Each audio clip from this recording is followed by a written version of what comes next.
Most of us think about dental care as just a series of checkups and procedures, right? But what if we treated it more like a mission?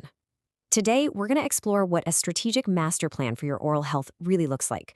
One that's designed not just for today, but for a whole lifetime of healthy function. This quote right here, it really gets to the heart of the matter. Every single step in effective periodontal care is deliberate. It's not guesswork, it's not a shot in the dark. It's a process that's built on a solid foundation of good information to create what the source material calls intelligent treatment. So what exactly is this master plan? Well, it's a complete strategy for your total oral health.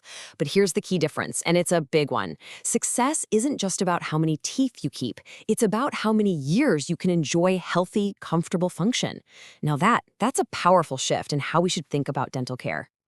Okay, so to build this master plan, we first need to play detective.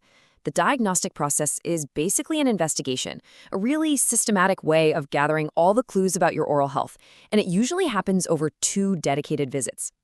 So the investigation starts with getting the backstory.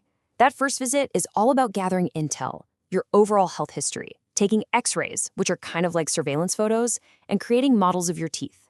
Then, the second visit is when the detective goes hands-on, conducting a really systematic examination of your whole mouth. Each piece of evidence builds on the last to reveal the full picture. Once all those clues are gathered, they've got to be translated into objective data.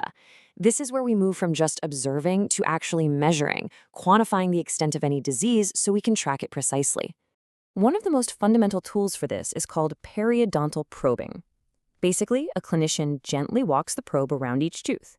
And this simple action, it's amazing. It translates what the eye can't see into hard numbers, measuring things like pocket depth and attachment loss to reveal the hidden story that's happening just below the gum line. But how do you make sense of all this data? Well, it gets standardized using indexes, like the plaque index and the sulcus bleeding index. These systems just assign a simple score, from 0 for healthy to higher numbers for more severe conditions. This creates a clear, consistent language for tracking progress and making decisions within the master plan. This data-driven approach also applies to other issues, like gum recession. Miller's classification gives us a clear 4-stage roadmap. It starts with Class 1, which is minor recession, but it can progress all the way to Class 4. And at that point, you're looking at severe loss of both gum and bone tissue. This really shows just how crucial it is to catch and treat these issues early on. All right, with all this data in hand, we can finally move from diagnosis to prognosis. And this is a huge step. It's all about forecasting the future, predicting the likely course, duration, and outcome for each tooth based on all the evidence we've collected. Which, of course, leads to the central question every single person has: what's the likely outcome for my teeth? And the answer isn't just a simple guess. It's a careful prediction that's based on a whole wide range of factors. So what factors shape this prediction? It's a mix of everything.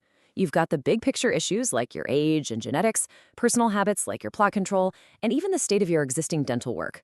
The crucial point here is that a good master plan considers the whole person, not just a single tooth in isolation. And all of this, the investigation, the data, the prognosis, it all leads to creating the treatment plan. You should think of it as the actual blueprint for rebuilding your oral health, and it's broken down into 5 very logical phases. So this blueprint unfolds in stages. It kicks off with any immediate emergencies.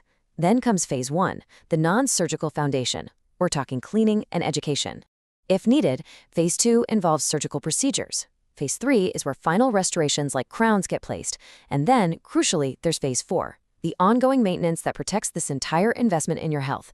It's a complete, logical journey. Now, within this plan, there are always key strategic decisions to be made. For example, should a really compromised tooth be extracted or preserved? A tooth might be removed if it's painful or just doesn't have a purpose in the overall plan. But it might be capped, at least temporarily, to maintain your bite, keep things looking good during treatments, or even to reduce the total number of surgeries you need. It's all part of that master plan. So after all these phases and all these strategic decisions, what's the ultimate goal? What does a successful outcome truly look like in the long term? And here we are, full circle. The true measure of success isn't just about avoiding extractions. It's about achieving years and years of healthy, comfortable, and stable oral function.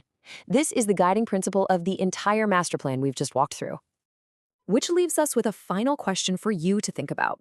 When you think about your own oral health, are you thinking in terms of just short-term fixes, or are you building a long-term master plan?